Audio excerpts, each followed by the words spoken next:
திருமாவளவனுக்கும் எங்களுக்கும் எந்த பிரச்சனையும் இல்லை. ராமதாஸ் பெறாத பிள்ளையாக அவர் இருக்கிறார். வன்னியர்களையும் பட்டியல் சாதியினரையும் இரு தண்டவாளங்களை ராமதாஸ் பார்க்கிறார். பாட்டாளி மக்கள் கட்சியின் சேலம் மேற்கு தொகுதி எம்எல்ஏ அருள் கூறியுள்ள இந்த வார்த்தைகள் அரசியல் ரீதியாக பேசும் பொருளாக மாறியுள்ளன.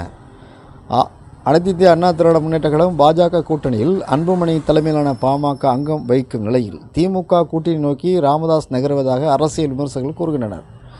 கூட்டணியில் ராமதாஸ் இருப்பது நல்லது என்று கூட்டணி கட்சிகளுக்கு எடுத்து கூறி சேர்த்துக்கொள்வோம் என்று திமுகவின் செய்தி தொடர்பாளர் இளங்கோவன் தெரிவித்தார். பாமகவை சேர்க்கும் முடிவை திமுக தலைமை அறிவித்தால் எங்கள் நிலைப்பாட்டை தெரிவிப்பென என விசிக கூறுகிறது. திமுக கூட்டணிக்கு பாமக இணைய வாய்ப்புள்ளதா? இதனால் வட மாவட்டங்களில் என்ன மாதிரியான தாக்கம் ஏற்படும்?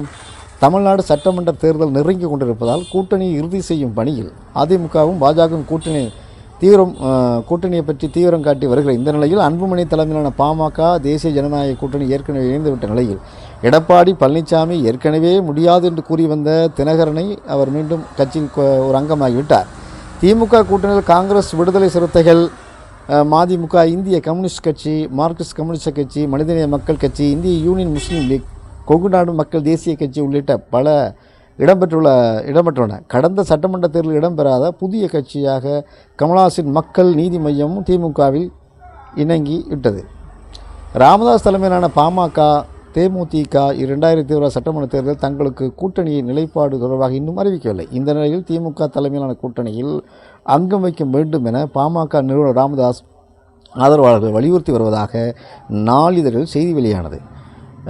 ஜனவரி 21ஆம் தேதி தைலாபுரத்தில் நடைபெற்ற கூட்டத்தில் திமுகவுடன் இணைந்து தேர்தலை சந்திப்பது குறித்து ஜி.கே. மணி, ஸ்ரீகாந்தி ஆகியோர் ராமதாஸிடம் வலியுறுத்ததாக அதிகாரப்பூர்வமற்ற தகவல் வெளியானது. பாமக அங்கம் வைக்கும் கூட்டணியில் இடம்பெற மாட்டோம் என்பது விசிகாவின் நிலைப்பாடாக உள்ளதால் அவரை சமாதானப்படுத்துவது தொடர்பாக கூட்டத்தில் விவாதிக்கப்படுவதாக செய்திகள் வெளிவந்தன. இதை உறுதிப்படுத்தும் வகையில் நிர்வாக குழு கூட்டத்தின் பிறகு செய்தியாளரிடம் பேசிய பாமக எம்எல்ஏ அருள், திருமாவளவனுக்கும் எங்களுக்கும் எந்த பிரச்சனையும் இல்லை. ராமதாஸ் பெறாத பிள்ளையாக அவர் இருக்கிறார் என கூறினார். தமிழ்நாடு முழுவதும் ஒரே நாளில் 7 அம்பேத்கர் சிலை ராமதாஸ் திறந்து வைத்துள்ளதாக கூறி அருந்தியர் சமூகத்துக்கு 3% ஒதுக்கீடு ராமதாஸ் பெற்று தந்தார். வன்னியர்களை, தலித் மக்களின் இரு தண்டவாளங்களாக அவர் பார்க்கிறார் என தெரிவித்தார்.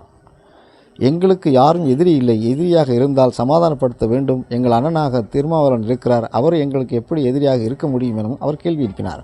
கூட்டணி குறித்து பதிலளித்து பேசிய எம்எல்ஏ அருள், அரசியல் எதுவும் நடக்கும். மருத்துவர் மீது எந்த வழக்கும் இல்லை. யாருடைய மிரட்டலுக்கும் எந்த காலத்திலும் அவர் பயப்பட மாட்டார். மக்கள் நலனை அடிப்படையாக வைத்து முடிவை எடுப்பார். விரைவில் நல்லதே நடக்கும் என்ன பதில் என்று அளித்தார். கடந்த 2023ஆம் ஆண்டு சென்னை வள்ளூர் கோட்டத்தில் நடந்த கண்டன ஆர்ப்பாட்ட நிகழ்ச்சி